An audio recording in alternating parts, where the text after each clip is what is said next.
So this one is going to be about matrices and arrays. We shouldn't forget what MATLAB stands for. It stands for Matrix Laboratory, which means so it's a lab. It's not just an environment. It's a lab to deal with matrices. You know, you can cook up this matrix. You could add some salt and pepper to that matrix, and so on. You know, let's start off with what a matrix is. So a matrix is nothing other than a two-dimensional array in programming terms. It's also the matrix you know from linear algebra, if you've taken a course on linear algebra. If not, it's okay. You could just see it as a 2D or even a multi-dimensional array. Now let's start with creating a simple array, a one-dimensional array, or a vector in linear algebra terms. You can easily do that on MATLAB with a single line of code. So let's say you're interested in, I don't know, a vector called A, and this vector has 5 elements, 1 till 5. So you open and close brackets as such, and you start typing your numbers. So 1, 2, 3, 4, 5. As simple as that. In case you hit enter, you're going to see the output right after. So A is assigned the following values, or the value, the vector, which contains the elements 1 through 5. So A is now a row vector. It's a row, not a column. If you want a column, all you have to do is transpose it as such, transpose A. So now it's a column vector. You could, for shorthand, use apostrophe as such. But in case you're dealing with complex numbers, that's not good practice, because this thing right here, the apostrophe, is actually a conjugate transpose. We'll talk about that later on. But in case you're using, you know, real numbers, integers, not complex numbers, you're safe to use apostrophe. So yeah, this is a row vector. A is a row vector. You can print it anytime by typing A and hitting enter. You can access its elements. So let's say you want to access the 4th element, which is clearly 4. All you have to do is just type in A brackets 4. Now let's say you mistakenly access the 6th element, which doesn't exist.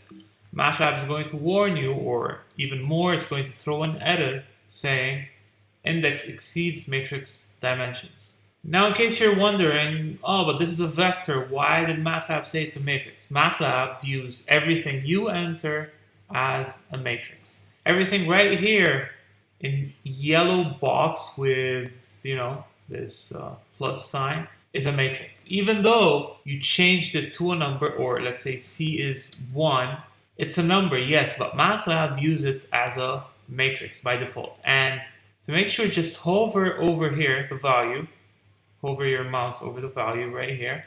You see that it's a 1 by 1 double. Right here, it's a 1 by 5 double, the A vector, okay? So in contrast to, let's say, C++, in case you're comparing MATLAB to C++ or C or Java or whatsoever, in MATLAB, there's no distinction between arrays, matrices, numbers. You all view them as the same object. Right, so now let's try to create a matrix. In case you're annoyed with the console, you see all this messy outputs in front of you, all you have to do is type in CLC. This is actually clearing the console. Now let's create a matrix, a 3 by 3 matrix. All we have to do is simply input it row by row. If you want to input the matrix manually, all you have to do is input it row by row. So all I have to do right here is, you know, let's say I want a matrix consisting of 3 rows. The first row contains 5, 1, 3. The second row contains 2, 1, 6. And the third row contains 9, 1, minus pi. And I close brackets. Now, as you can see right here, when I want to, you know, jump from one row to another, all I have to do is insert a semicolon as such.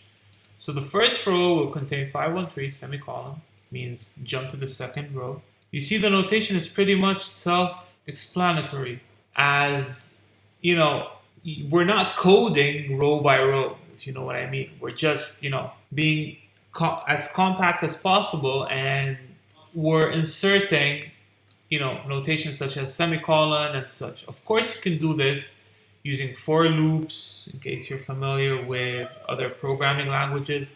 You could do this with for loops, and that's how it's done behind the scenes in MATLAB. So MATLAB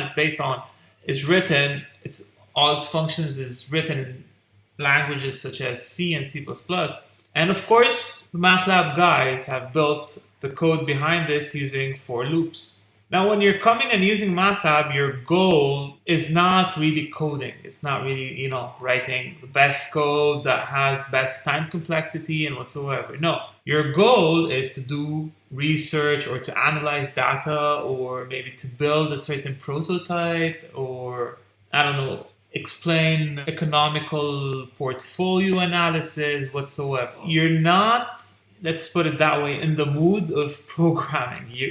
You don't have time for that. Your goal is to really explain what you have or build something. And you're writing a certain prototype. So if you want to later on come and build this line of code, you're going to know, so this is a matrix, I'm going to build a block for that. Now, without further ado, let's execute this line of code. And as we can see right here, we have a 3x3 matrix. In the first row, we have 5, 1, 3, second row, 2, 1, 6, and the third row, 9, 1, and minus pi.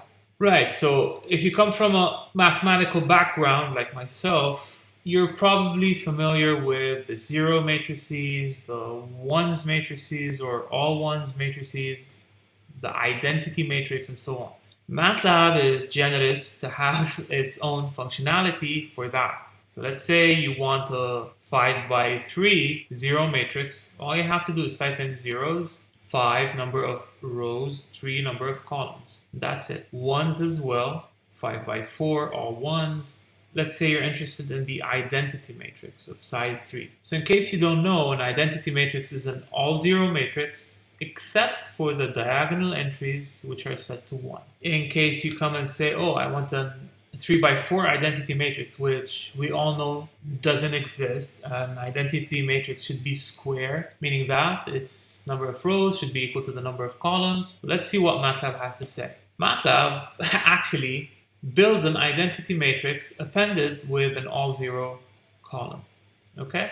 You have other, matrices which are random, such as a matrix with entries that are drawn from a uniform distribution. So let's say you want a 2x3 matrix which contains random elements between 0 and 1. There you go. Let's try to run it again. You see different elements. But in any case, they're going to be bounded between 0 and 1.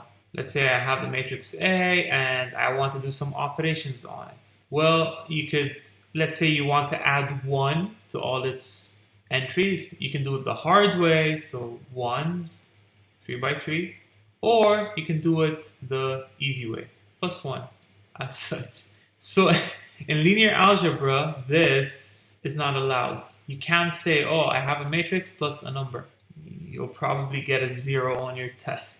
But in MATLAB, it's okay, because again, the goal is not to be, as explicit as possible. The goal is to be as compact as possible. Okay. So +1, MATLAB is not going to throw an error or a warning. It's going to instead do an operation which makes more sense, which is add 1 to each and every element. Now, you have also operations like you can multiply a matrix by a number. This is allowed in linear algebra and clearly in MATLAB. So this multiplies all your matrix by 2. It's not matrix B, it's matrix A multiplied by 2. You could also perform more complex operations such as the sign of each entry, sine and cosine as well. You can also transpose the matrix or simply transpose as such. See, I mistakenly typed in transpose. It's transpose, and MATLAB suggested a correction for that. And there you go. You can also compute an inverse of a matrix, so the inverse of A as such. So in case you don't know what an inverse is a matrix that once multiplied by the matrix itself yields the identity matrix. If you multiply the inverse from the left or right, it will give you the identity matrix. You could perform matrix vector multiplication. So let's say I have the following vector, which is 3 by 1. So 8 times x will give me a 3 by 1 vector. Let's say you want to multiply a by itself. This is not element-wise multiplication. No, this is the matrix-matrix multiplication. Now, if you want element-wise, you could use the dot star operation, which means multiply each element of the matrix on the left with each element of the matrix on the right, as such. No, sorry, as such. Okay? So as you can see, this is A right here. If I multiply 5 by itself, it gives 25. 1 by itself, it gives 1. What else? 3 by itself gives 9, and so forth. That's what I have right now. And let's say you accidentally pointwise multiplied it by an element with incompatible dimensions. MATLAB is going to tell you, hey, matrix dimensions must agree. Watch what you're doing. So, in other words, A is 3 by 3, X is 3 by 1. You cannot pointwise multiply each and every element because this has to be 3 by 3. You could also raise each element to the power of something. So, a dot to the power of 3, let's say. This is 5 cubed, 1 cubed, 3 cubed, minus pi cubed, again 1 cube and 9 cubed, and so on. This should not be mistaken with a cube as such. This one is a matrix multiplied by itself 3 times. And this is pointwise exponentiation. Okay? You could stack vectors next to each other. So we have the vector x. Let's say I have another vector y consisting of 1, 2, 3, right? And you'd like to create a matrix C which consists of 2 columns, x being the first and y being the second. You can do it as simple as that. If you did this, this means stack x on top of y. This is x and this is y, okay? And if you accidentally did something like this, x, y, and zeros 2, 1, it's an error. I'm going to tell you dimensions of matrices being concatenated are not consistent. To be consistent, you have to have a 3 by 1 zeros as such. Because you can't, stack next to it a 2 by 1 vector. We're also going to, show you how to use complex numbers. So in case you don't know what complex numbers are, they're just 2-dimensional numbers. That's what it is. 2-dimensional numbers operating orthogonal to each other. Let's put it that way. In simple terms, negative square roots are allowed. So this is j or I the imaginary number. As you can see, the real part is 0, the imaginary part is 1, and MATLAB is being really clear, it's being really neat, telling you that this is a complex number with 0 as real part and 1 as imaginary part. With that being said, as we mentioned previously, each element you see is a matrix, and therefore complex matrices are allowed. So I can go ahead and say 2 plus 4i as such, 4 plus 6j. Going to another row, I could say minus pi and square root of minus 100. There you could see a complex matrix. Now if you go ahead, let me store this matrix first of all in A. So this is my A. If you go ahead and type in A apostrophe, you're going to transpose true, but watch what happens. The first element flipped the sign after this transposition operation. Actually, all elements negated their imaginary part. So 2 plus 4i became 2 minus 4i. 10i became minus 10i. 4 plus 6i became 4 minus 6i. And there you go.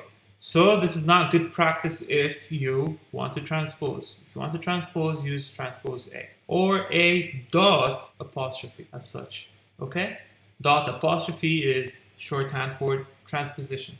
This means that apostrophe is conjugate transposition or Hermitian. Okay, so that's it for this lecture. We've covered basic and important operations and principles of matrices and arrays in MATLAB. In the next one, we're going to be talking about array indexing. I'll see you then.